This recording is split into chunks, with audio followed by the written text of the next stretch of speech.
سب کو لگ رہا ہے کہ میں مہندی کی تقریب دیکھنے آیا ہوں، حالانکہ حقیقت میں تو مجھے تمہاری یاد یہاں آنے پر مجبور کر دیا۔ چھوٹے سائی نے مسکرا کر جواب دیا۔ غزل کے ہونٹ پر دبی سے مسکراہٹ ابھری۔ اس نے دوپٹے کا پلو انگلیوں میں مروڑا۔ مہندی میں سب کی نظریں آپ پر ہیں اور میں صرف تمہیں دیکھ رہا ہوں۔ اس نوجوان نے ذرا شوخی کے ساتھ جملہ مکمل کیا۔ غزل نے سر جھکا لیا، مگر اس کے گالوں پر مہندی کے پھولوں جیسی لالی اور بھی گہری ہو گئی۔ سائیں، آپ کی باتوں میں سحر ہے، میں ڈرتی بھی ہوں اور خوش بھی ہوتی ہوں، وہ دھیرے سے بولی۔ چھوٹے سائیں نے نگاہیں اس پر گاڑتے ہوئے کہا، یہی تو میں چاہتا ہوں کہ میرا نام سنتے ہی تمہارے دل میں ہلچل مچ جائے۔ غزل کے دل کی دھڑکن اور تیز ہو گئی۔ وہ نظریں جھکا کر اپنی سہیلیوں میں مصروف ہونے لگی جیسے کچھ ہوا ہی نہ ہو، مگر چھوٹے سائیں کے لبوں پر اطمینان بھری مسکراہٹ آ گئی، اور ان دونوں کو کیا خبر تھی کہ صحن کے کونے میں نیم کے درخت کے سائے تلے میر ضامن کھڑا یہ سب دیکھ رہا تھا۔ اس کی آنکھیں باریک ہوئی، ہونٹوں پر مدھم سی مسکراہٹ ابھری۔ محفل کے کہکے اور ڈھول کی تھاپ اونچی ہو گئی، مگر دور کھڑا میر ضامن اس راز کے بارے میں بہت کچھ جان چکا تھا۔ ڈھلتے سورج کی لالی میں کھیت سنہری دکھائی دے رہے تھے، فضل کی بالیاں ہوا میں ہل رہی تھیں اور دور دور تک بیل گاڑیوں کے چرچراہٹ سنائی دے رہی تھی۔ بڑے سائیں اپنے 2-3 خاص ملازموں کے ساتھ کھیتوں کا جائزہ لے رہے تھے، کبھی نہر کے پانی پر نظر ڈالتے تو کبھی کچے راستے پر کھڑے ہو کر منشی سے حساب سنتے۔ ایسے میں ایک لمبا سا سایہ گرد اڑتا ہوا قریب آیا۔ وہ میر ضامن تھا۔ اس کے چہرے پر تھکن کے باوجود ایک عجیب سی چمک تھی، جیسے دل میں کوئی بھاری خبر دبائے چل رہی ہو۔ وہ آہستہ آہستہ بڑے سائیں کی طرف بڑھا اور جھک کر سلام پیش کیا۔ بڑے سائیں نے گھنی مونچھوں کو تاؤ دیتے ہوئے کہا، ہاں ضامن، خیر تو ہے؟ میر ضامن نے ذرا چچکتے ہوئے نظریں جھکائیں اور آہستہ لہجے میں کہا، سائیں، جیسا آپ نے حکم دیا تھا میں نظر رکھے ہوئے تھا۔ کل رات مہندی میں چھوٹے سائیں کو میں نے اس لڑکی کے ساتھ بات کرتے ہوئے اپنی آنکھوں سے دیکھا تھا۔ یہ سنتے ہی بڑے سائیں کا چہرہ سرخ پڑنے لگا، ان کی رگیں تن گئی۔ مونچھوں پر ہاتھ پھیرتے ہوئے وہ غصے سے بولے، کیا کہا تو نے؟ سب کے درمیان؟ مہندی میں؟ جی سائیں، سب کے سامنے۔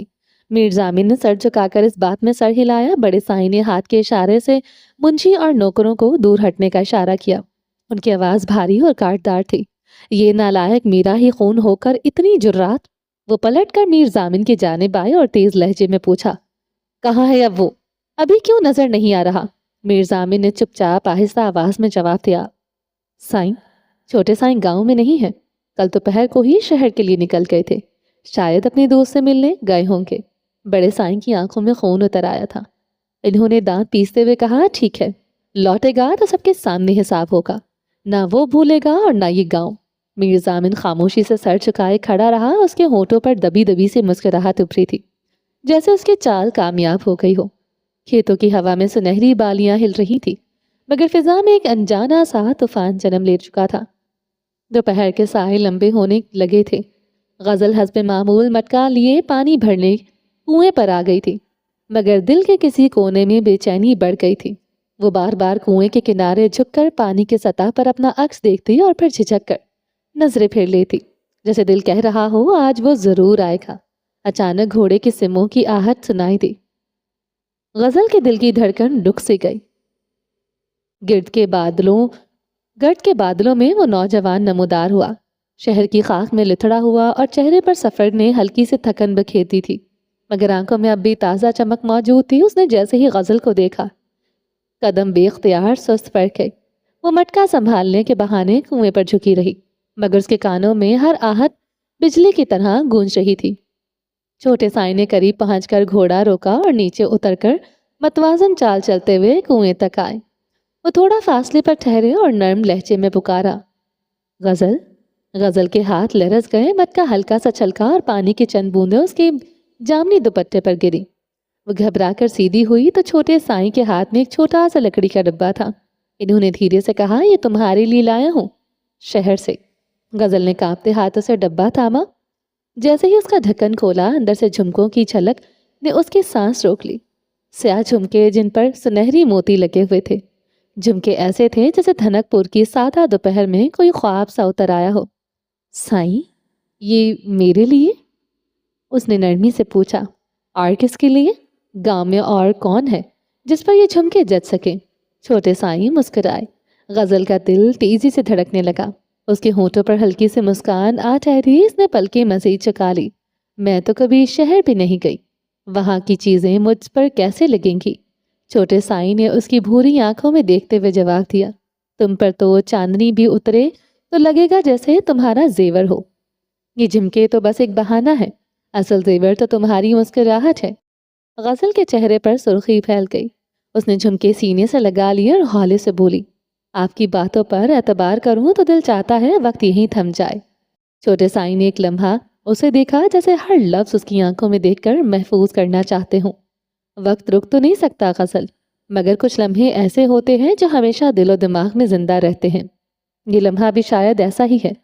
ہوا میں ہلکی سی خنکی گھل رہی تھی۔ غزل نے پلکیں اٹھا کر چھوٹے سائی کو دیکھا، مگر فوراً نظریں چرا لیں۔ دل کی دھڑکن اب بھی قابو میں نہیں آ رہی تھی۔ وہ جھمکے ہاتھ میں تھامے کھڑی رہی، جیسے فیصلہ نہ کر پا رہی ہو کہ انہیں فوراً پہن لے یا سینے سے لگا کر چھپا لے۔ پہن لو غزل، دیکھو نا، یہ تمہارے کانوں کے بغیر ادھورے لگ رہے ہیں۔ چھوٹے سائی نے مسکراتے ہوئے آہستہ سے کہا۔ غزل نے بے ساختہ سر ہلایا، لیکن پھر جھجک گئی۔ ہاتھ کان تک گئے مگر رک گئے۔ دوپٹے کے پلو کو مضبوطی سے مٹھی میں تھام لیا۔ گاؤں کی عورتیں دیکھ لیں گی تو کیا کہیں گی؟ وہ دھیمی آواز میں بولی۔ چھوٹے سائی نے گہرا سانس بھرا، ان کی آنکھوں میں شریر سے چمک اتر آئی۔ کہیں گی؟ چھوٹے سائی شہر سے تحفہ لائے ہیں، اور کیا؟ غزل ہلکی سی ہنسی، مگر اس ہنسی کے پیچھے گھبراہٹ چھپی ہوئی تھی۔ اس نے لمحہ بھر سوچا، پھر آہستگی سے جھمکے کانوں میں پہن لیے۔ جیسے ہی جھمکے روشنی میں جھلملائے، چھوٹے سائی نے نظریں ان پر ٹھہر گئیں۔ وہ لمحہ واقعی سا رک گیا تھا۔ خاموشی اتنی گہری ہو گئی کہ صرف کنویں کی رسی کی چرچراہٹ اور فضا کے سرسراہٹ سنائی دے رہی تھی۔ غزل نے دل ہی دل میں دعا کی کہ یہ لمحہ کسی کی نظر میں نہ آئے، مگر اسی لمحے دور سے کسی کے کھانسنے کی آواز نے دونوں کو چونکا دیا۔ غزل گھبرا کر پیچھے ہٹی اور جھمکے فوراً اتار کر دوبارہ ڈبے میں رکھ دیے۔ اب میں چلتی ہوں، اس نے تیزی سے کہا اور دوپٹہ سنبھال کر مٹکا اٹھایا۔ چھوٹے سائی نے کچھ کہنا چاہا، مگر الفاظ ہونٹوں تک آ کر دم توڑ گئے۔ وہ نوجوان صرف اسے دیکھتا رہ گیا، جیسے اس پل کو دل میں قید کر لینا چاہتا ہو۔ حویلی کے بڑے دروازے پر جب چھوٹے سائی کا گھوڑا رکا تو فضا میں کچھ غیر معمولی سی سختی محسوس ہوئی۔ پہرے داروں نے نظریں چکائیں، مگر ان کی آنکھوں میں اجنبیت چھپی ہوئی تھی، جیسے سب کو پہلے ہی معلوم ہو کہ آج صحن میں کچھ ہونے والا ہے۔ چھوٹے سائی ابھی گھوڑے سے اترے ہی تھے کہ بڑے سائی کی آواز پتھر کی دیوار سے ٹکرا کر گونجی، خبردار، آگے مت بڑھنا۔ صحن میں بڑے سائی سے پہلے ہی کھڑے تھے۔ درجن بھر ملازم اطراف میں قطار بنائے کھڑے تھے، جیسے عدالت کے گواہ ہوں۔ فضا میں تناؤ اس قدر تھا کہ لالٹین کی روشنی بھی لرزتی ہوئی محسوس ہو رہی تھی۔ بڑے سائی نے قدم زور سے زمین پر مارا۔ میں نے تمہیں سمجھایا تھا، لیکن شاید تم نے اس حویلی کی عزت کو نیلام کرنے کا فیصلہ ہی کر لیا ہے۔ آج کے بعد تمہارے اس حویلی اور ہمارے زمینوں سے کوئی تعلق نہیں۔ میری آنکھوں کے سامنے سے چلے جاؤ، ورنہ میں ملازموں کو حکم دے کر تمہیں دھکے دے کر باہر نکلوا دوں گا۔ چھوٹے سائی کے قدم لرز گئے، مگر نظریں جھکائے رکھی، دل میں جیسے کسی نے انگارے بھر دیے تھے، لیکن لب کچھ کہنے سے قاصر تھے۔ ملازم آگے بڑھے ہی تھے کہ پردہ ہٹنے کی آواز آئی۔ نگہت بیگم بھاگتی ہوئی صحن میں آئی، آنکھوں سے آنسو بہہ رہے تھے اور سانسیں بے قابو ہو رہی تھی۔ وہ بڑے سائی کے سامنے ہاتھ جوڑ کر کھڑی ہوئیں۔ سائی، خدا کا واسطہ ہے اپنے ہی جگر کے ٹکڑے کو یوں دربدر نہ کریں۔ زمین سے رشتہ توڑ دیں گے تو یہ بچہ ٹوٹ جائے گا۔ یہ آپ کا وارث ہے، آپ کا خون ہے۔ بڑے سائی کا چہرہ مزید سخت ہو گیا۔ وارث؟ یہ کمزوری ہے، دھبا ہے۔ ایسے بیٹے کو وارث کہنا میری توہین ہے۔ سائی، اگر یہ چلا گیا تو میں سانس بھی نہیں لے سکوں گی۔ میرا دکھ آپ کے دکھ سے الگ ہے، اسے یوں بے دخل مت کریں۔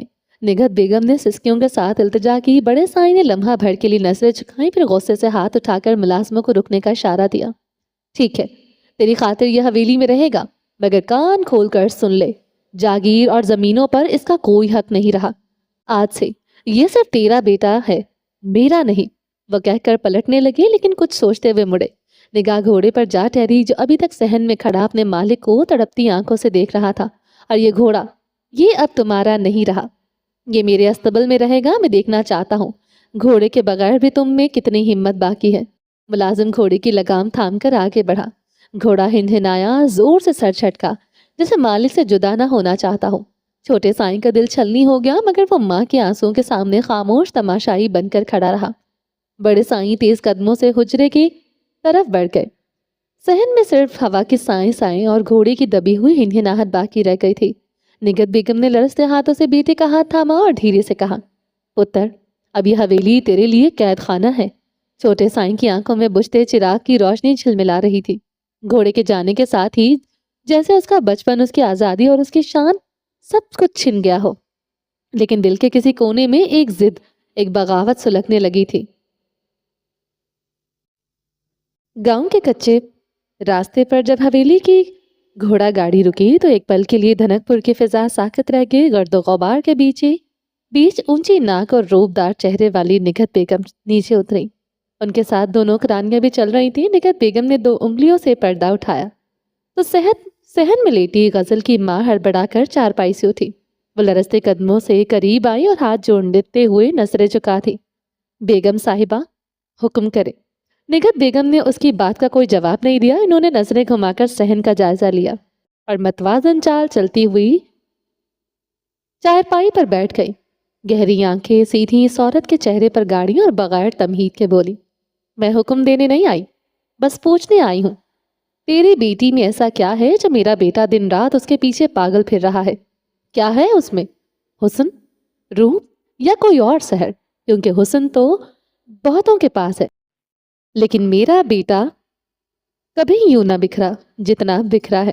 غزل کی ماں کے پیروں تلے زمین نکل کے زبان لڑکھڑانے لگے۔ یا اللہ، یہ آپ کیا فرما رہی ہیں بیگم صاحبہ؟ ہمیں تو کچھ علم نہیں۔ ہماری غزل اور چھوٹے سائیں، ہماری بچی سیدھی سادی ہے، کبھی آنکھ اٹھا کر بھی نہیں دیکھتی بی بی۔ ہماری اوقات پسینے کے قطرے اس کی پیشانی سے بہہ کر آنکھوں میں اترنے لگے۔ نگہت بیگم نے تمسخرانہ مسکراہٹ کے ساتھ کہا، خبر نہیں تجھے؟ یا تو اندھی بنی بیٹھی ہے؟ تیری بیٹی نے میرے بیٹے کا سکون چھین لیا ہے۔ اگر یہ آگ بڑھی تو صرف گھر کو نہیں پورے گاؤں کو جلا ڈالے گی۔ غزل کی ماں آنکھوں میں آنسو اور دل میں طوفان لیے لرزتے لہجے میں بولی، بیگم صاحبہ، مجھے قسم خدا کی اس بات کی خبر نہ تھی۔ یہ میرے لیے قیامت کی خبر ہے۔ نگہت بیگم کھڑی ہوئی اور جاتے جاتے آخری وار کیا، یاد رکھ، لا علمی ماں کو معاف نہیں کرتی۔ اگر تیری بیٹی کو جلد لگام نہ ڈالی گئی تو اس آگ میں سب جلیں گے، تیرا گھر بھی اور تیری غزل بھی۔ یہ کہہ کر وہ رکی نہیں بلکہ آہستہ آہستہ چلتی ہوئی پردے کے پیچھے غائب ہو گئی تھی، اور پیچھے صحن میں ایک سناٹا سا چھا گیا تھا۔ فضا رک گئی اور پرندے بھی جیسے ساکت ہو گئے۔ غزل کی ماں کا سانس پھول رہا تھا، آنکھوں میں غصے اور بے یقینی کی آگ دہک رہی تھی۔ وہ تیزی سے اندر گئی۔ غزل کونے میں بیٹھی تھی، چہرہ سفید، ہونٹ نیلے پڑ رہے تھے اور آنکھوں میں خوف اور آنسو تیر رہے تھے۔ اس کی ماں نے ایک جھٹکے سے اس کا بازو پکڑا اور جھنجھوڑتے ہوئے چیخی، یہ سب کیا ہے غزل؟ کیا سننے کو ملا آج؟ جاگیردار کی بیگم ہمارے در پر آ کر پوچھ رہی ہے کہ تیری بیٹی نے میرے بیٹے کو پاگل کر دیا ہے؟ بول، زبان کیوں بند ہے تیری؟ کیا یہ سچ ہے؟ غزل ہچکیاں لے کر زمین کو گھورتی رہی، لب ہلکے ہلے مگر آواز نہ نکلی۔ ماں کا دل پھٹنے لگا۔ اس نے سختی سے غزل کے شانوں پر ہاتھ رکھا، ہمیں رسوا کر دیا تو نے۔ ہم غریب ہیں مگر ہماری غزل ہمارے سر کا تاج ہے، اور تو نے اس تاج کو مٹی میں ملا دیا ہے۔ کیا سمجھا تھا تو نے کہ جاگیردار کا بیٹا تجھے بیاہ لے گا؟ ہائے بے وقوف لڑکی، ہم ان کی جوتی کے برابر بھی نہیں ہے۔ غزل کی آنکھوں سے آنسو دھاروں کی صورت بہہ رہے تھے۔ غزل زمین پر گر پڑی، دونوں ہاتھوں سے چہرہ چھپا لیا، سسکتے ہوئے کہنے لگی، میرا دل بہک گیا، میرا اختیار نہیں رہا ماں۔ اس کی ماں کی آنکھوں میں بھی آنسو بھر آئے تھے، مگر غصے سے نہیں، انہیں بہنے دیا۔ وہ کانپتی ہوئی آواز میں بولی، دل پر اختیار نہیں تو کیا غیرت پر بھی اختیار نہیں رہا؟ یاد رکھ، میں نے تیرے لیے بھوک برداشت کی، محنت کی، مگر میں یہ ہرگز برداشت نہیں کروں گی کہ کوئی تیرے بارے میں ایسے الفاظ بولے۔ اگر مجھے دوبارہ ایسا کچھ سننے کو ملا تو میں خود تیرا گلا دبا کر یہ قصہ تمام کروں گی۔ اور یہ کہہ کر کمرے سے نکل گئی۔ غزل کمرے میں اکیلی رہ گئی، اس کی آنسو مٹھی میں جذب ہوتے گئے۔ غزل نے آنکھیں بند کی تو دل کی دھڑکن نے جیسے پھونک پھونک کر سوال کیا، کیا محبت گناہ بن گئی ہے؟ دوپہر کی تپتی دھوپ میں غزل کنویں کے پاس کھڑی پانی بھر رہی تھی۔ اس کی ہتھیلیاں پسینے سے نم تھیں، مٹکا لبالب بھر کر اس نے اٹھایا تو پاؤں اچانک پھسل گیا۔ مٹکا ہاتھ سے چھوٹ کر زمین پر زور سے گرا اور چکنا چور ہو گیا۔ پانی مٹی میں جذب ہو گیا اور مٹی پر ایک دائرہ سا بن گیا۔ غزل کے قدم جیسے زمین میں دھس گئے۔ وہ دیر تک ٹوٹی کرسیوں کو خالی خالی نظروں سے دیکھتی رہی، دل میں ایک انجانا سا خوف سما گیا۔ رات کا وقت تھا، چھوٹے سائیں اپنے کمرے میں گہری نیند سو رہے تھے۔ خواب میں دیکھا کہ سفید گھوڑا جس پر وہ ہمیشہ سوار رہتے تھے اچانک دلدل میں دھسنے لگا ہے۔ گھوڑے کی ہنہناہٹ فضا میں گونج رہی تھی اور رات کی تاریکی میں جلتے چراغ ایک ایک کرتے بجھتے جا رہے تھے۔ چھوٹے سائیں گھبرا کر جاگ اٹھے، پسینے سے شرابور بدن کانپ رہا تھا۔ یہ کیسا خواب تھا؟ وزیری لب بڑبڑائے۔ اگلے دن بھی اس کے رویے میں عجیب سی بے دلی تھی۔ شکار پر کھینچا نشان خطا جا رہا تھا۔ قریب کھڑے دوست نے اکتاہٹ سے پوچھا، تمہارا دھیان کہیں اور ہے؟ سب ٹھیک تو ہے نا؟ چھوٹے سائیں نے سوال کو نظر انداز کیا مگر دل ہی دل میں اعتراف کیا، نہیں سب ٹھیک نہیں۔ غزل کی آنکھوں کے نیچے ہلکے اترنے لگے تھے۔ کام کاج کرتے کرتے اس کا دھیان اکثر بٹ جاتا۔ کبھی کھانے میں نمک زیادہ ڈال دیتی تو کبھی کپڑوں کی سلائی ادھوری چھوڑ دیتی۔ ماں ڈانٹتی تو خاموشی سے نظریں چکا لیتی۔ رات کو جاگتی رہتی اور صحن میں بیٹھ کر آسمان کو تکتی، جیسے ستاروں کی چمک میں کسی کا چہرہ تلاش کر رہی ہو۔ ٹوٹے مٹکے کی کھنک اب بھی اس کے دل میں چپتی تھی اور ہر آہٹ پر وہ چونک جاتی تھی۔ گاؤں کے میدان میں آج الگ ہی رونق تھی۔ دھنک پور میں آج فصل کٹائی کا جشن بھرپور انداز میں منایا جا رہا تھا۔ ہر طرف مٹی کی سوندھی سی خوشبو اور خوشی کی گونج پھیلی ہوئی تھی۔ غزل بھی عورتوں کے ساتھ آئی تھی۔ اس نے آسمانی رنگ کا دوپٹہ اوڑھ رکھا تھا جس میں سے اس کے بھورے بال پھسل پھسل کر شانوں پر بکھر رہے تھے۔ اس کی بھوری آنکھوں میں کسی انجانے خوف کا سایہ پھیلا ہوا تھا۔ چھوٹے سائیں بھی چند دوستوں کے ساتھ اس جشن میں آئے تھے مگر ان کا انداز مختلف سا تھا۔ وہ سب کے پیچھے کھڑے، چہرے پر سکوت اور نظریں ہجوم کو کاٹتی ہوئی ہر سمت کسی ایک شخص کو تلاش کر رہی تھی۔ اچانک غزل نے محسوس کیا کہ بھیڑ کے شور میں ایک نگاہ اس کے دل کو چھو کر گزر گئی تھی۔ اس نے پلکیں اٹھائیں اور سامنے دور کھڑے چھوٹے سائیں کو دیکھا۔ لمحے بھر کو دنیا تھم گئی۔ اسی دوران عورتوں کے ہجوم میں ایک چھوٹی سی بچی غزل کے قریب آئی۔ اس کے ہاتھ میں ایک رنگین کاغذ تھا۔ اس بچی نے مسکراتے ہوئے وہ کاغذ غزل کی طرف بڑھایا اور نرمی سے بولی، یہ کاغذ آپ کے لیے ہے۔ غزل نے دل کی دھڑکن تھم گئی۔ اس نے کانپتے ہاتھوں سے کاغذ پکڑا اور جلدی سے دوپٹے کے نیچے چھپا لیا۔ آنکھیں اوپر اٹھائیں تو چھوٹے سائیں بھیڑ میں نظروں سے اوجھل ہو چکے تھے۔ گھر لوٹنے تک غزل کے قدم زمین پر نہیں ٹک رہے تھے۔ اس نے ایک لمحے کے لیے دوپٹے کے اندر کاغذ کے تہہ پر انگلی پھیری، پھر ہاتھ سختی سے بند کر لیا۔ دل چاہا کہ فوراً کھول لے مگر ارد گرد اتنی نظریں تھیں کہ ہمت نہ پڑی۔ وہ ہجوم میں کھڑی رہی لیکن دل و دماغ صرف ایک ہی سوال گونج رہا تھا، اس کاغذ میں کیا لکھا ہے؟ رات گہری ہو چکی تھی۔ جشن کا شور پیچھے رہ گیا تھا۔ گاؤں کی گلیاں سنسان تھی، صرف کہیں کہیں کتوں کے بھونکنے کی آوازیں کانوں میں پڑتی تھیں۔ غزل گھر آ کر سیدھی کمرے میں چلی گئی۔ دل کی رفتار حد درجہ تیز تھی۔ کمرے کا دروازہ بند کر کے اس نے آہستگی سے دوپٹہ اتارا۔ ہاتھ کپ کپا رہے تھے۔ دوپٹے کے نیچے چھپا ہوا وہ کاغذ اب بھی مٹھی میں قید تھا۔ کمرے میں چلتی چراغ کی روشنی ٹمٹماتی ہوئی کمرے میں فضا کو مزید بوجھل بنا رہی تھی۔ اس نے ایک گہرا سانس لیا اور کاغذ کھولا۔ صفحے پر سیاہی کی لکیریں یوں لگ رہی تھی جیسے جلدی میں لکھی گئی ہوں، مگر وہ ہر لفظ کے پیچھے چھپی ہوئی شدت کو بخوبی محسوس کر سکتی تھی۔ اس کاغذ کے اوپر لکھی ہوئی سطریں کچھ یوں تھی، میری زندگی میں صرف 2 رنگ تھے، سفید اور سیاہ۔ جب تمہیں کنویں کے پاس دیکھا تو میری زندگی میں دھنک کا ہر رنگ کھل گیا۔ میں تم سے ملنا چاہتا ہوں، تم سے بات کرنا چاہتا ہوں، وہ سب کہنا چاہتا ہوں جو نگاہیں عرصے سے کہنے کی کوشش کر رہی ہیں۔ میں کچھ دنوں کے لیے ایک ضروری کام سے شہر جا رہا ہوں، لیکن جس دن چاند مکمل ہوگا میں تمہارا انتظار کروں گا، وہیں جہاں میں نے پہلی بار تمہیں دیکھا تھا۔ اگر تم نہ آئی یہ دل ہمیشہ ادھورا رہے گا، اور اگر آ گئی تو شاید یہ وقت تھم جائے۔ تمہارا سائیں۔ غزل کے دل میں خوف اور خوشی ایک ساتھ جاگ اٹھی۔ اس نے کاغذ کو سینے سے لگایا جیسے دھڑکن کو دلاسا دے رہی ہو، پھر اچانک چونک کر کھڑکی کی طرف دیکھا، کہیں کوئی دیکھ تو نہیں رہا۔ کمرے میں صرف چراغ کی لو کانپ رہی تھی۔ غزل نے جلدی سے کاغذ لپیٹا، تکیے کے نیچے چھپایا اور چراغ بجھا دیا۔ آسمان پر چاند اپنی پوری روشنی کے ساتھ چمک رہا تھا۔ گاؤں کے کھیتوں میں شبنم کی نمی اور دور سے ٹڈیوں کی آوازیں ماحول کو مزید پراسرار بنا رہی تھی۔ غزل آہستہ آہستہ قدم بڑھاتی اس کنویں کے پاس پہنچی جہاں پہلی بار وہ نظر آیا تھا۔ وہ پہنچ کر لمحہ بھر رکی۔ چاندنی کنویں کے پانی اور چاندی کی پازیب پر جھلک رہی تھی۔